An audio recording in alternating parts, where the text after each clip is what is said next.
हमें ये कहा है कि जाकर बताओ कि मसीह जिंदा है, जी उठा है, उसको कब्र में मत ढूंढो।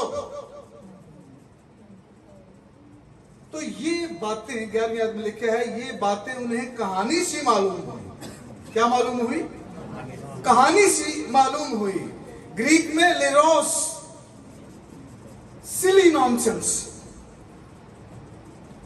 जो मेडिकल टर्म इसके लिए यूज होती है, डिलीरियम, इस तरह हज़ियान, ज़हनी उलझन, कंफ्यूजन, ये बातें जो है उनको कहा कि जो ये बातें हमें बता रहा है वो कंफ्यूजन का शिकार है, वो डिलीरियम का शिकार है, वो लेरोस, सिली और नॉनसेंस बातें कर रहा है, वो अपने होशो हवास में नहीं है, जो हमें ये बात बता रहा है कि यीशु जी उठा है।